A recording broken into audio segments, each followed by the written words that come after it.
This video is made by Deep Brain AI Studios. अभी sign up करें deep brain AI की website पर। Link is given in description. Sign up now. Education MK CUET UG paper pattern में 5 बड़े बदलाव। Single shift में होगा एक कॉम्बिनेशन का एग्जाम। इस साल CUET UG के पैटर्न में बड़े बदलाव हो सकते हैं। 12वीं के बाद इस एग्जाम के स्कोर की मदद से देश की सेंट्रल यूनिवर्सिटीज़ में एडमिशन ले सकते हैं। इस साल ये एग्जाम 15 से 31 मई के बीच होने हैं। 2024 में पहली बार CUET UG ऑनलाइन और ऑफलाइन दोनों मोड में होंगे। इस बार कम दिनों में पूरे हो जाएंगे सभी सब्जेक्ट्स के एग्जाम। NTA से जुड़े अधिकारियों ने PTI से बात करते हुए कहा कि इस साल CUET UG के पैटर्न में बड़े बदलाव देखने को मिल सकते हैं। एग्जाम का ड्यूरेशन कम किया जा सकता है। इसका मतलब है कि कम दिनों में सभी सब्जेक्ट्स के एग्जाम होंगे। फिलहाल अलग अलग दिनों में अलग अलग शिफ्टों में टेस्ट लिए जाते हैं। ऐसे में एग्जाम लगभग 1 महीने चलते हैं। अगर एक दिन एक ही सब्जेक्ट का एग्जाम लिया जाए तो मेरिट लिस्ट बनाने के लिए नॉर्मलाइजेशन की ज़रूरत भी नहीं होगी।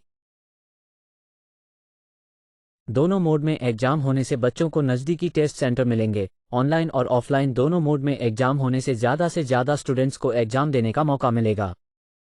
UGC के चेयरमैन जगदीश कुमार ने कहा कि जिन सब्जेक्ट्स के पेपर्स के लिए ज़्यादा स्टूडेंट्स ने रजिस्ट्रेशन किया हो उसे NTA OMR base MCQ pen paper mode में ही कंडक्ट करेगा।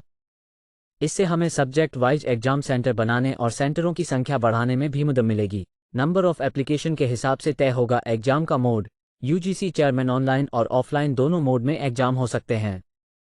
किसी सब्जेक्ट में एग्जाम देने के लिए कितने एप्लीकेशन आए हैं, इसके हिसाब से ये तय किया जाएगा कि एग्जाम पेन पेपर मोड में होना है या फिर ऑनलाइन मोड में कंप्यूटर बेस्ड टेस्ट लिया जाएगा। इससे स्टूडेंट्स को उनके होम टाउन में ही सेंटर मिलने की संभावना बढ़ जाएगी और उन्हें एग्जाम देने के लिए किसी दूसरे शहर नहीं जाना होगा।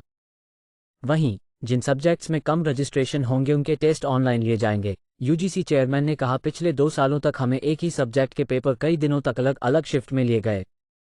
ऐसे इसलिए करना पड़ा ताकि ज़्यादातर स्टूडेंट्स को उनकी पसंद का फर्स्ट चॉइस सेंटर मिल सके। 10 की जगह मैक्सिमम 6 सब्जेक्ट्स में दे सकेंगे एग्जाम। स्टूडेंट्स मैक्सिमम कितने सब्जेक्ट्स में एग्जाम दे सकते हैं ये भी तय कर दिया जाएगा। टेस्ट के अलावा फिलहाल स्टूडेंट्स 10 सब्जेक्ट्स में एग्जाम दे सकते हैं। ये लिमिट 6 सब्जेक्ट्स तक कर दी जाएगी। UGC चेयरमैन ने इस बारे में बात करते हुए कहा कि पिछले सालों में 10 सब्जेक्ट्स में पेपर देने वाले स्टूडेंट्स की संख्या काफ़ी कम थी। अलग कॉम्बिनेशन में स्टूडेंट्स आसानी से 6 सब्जेक्ट्स में 3-4 डोमेन पेपर, 2 लैंग्वेज पेपर और 1 जनरल पेपर दे सकते हैं।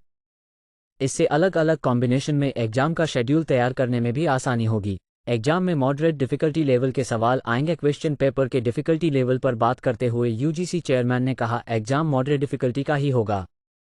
इससे बच्चों को एग्जाम क्रैक करने के लिए कोचिंग पर निर्भर रहने की ज़रूरत नहीं पड़ेगी। नीट के बाद CUET UG देश का दूसरा सबसे बड़ा एंट्रेंस एग्जाम है। 11 लाख से ज़्यादा स्टूडेंट्स 12वीं के बाद सेंट्रल यूनिवर्सिटीज़ में एडमिशन के लिए ये एग्जाम देते हैं। This video is made by deep brain AI Studios. Visit our website now.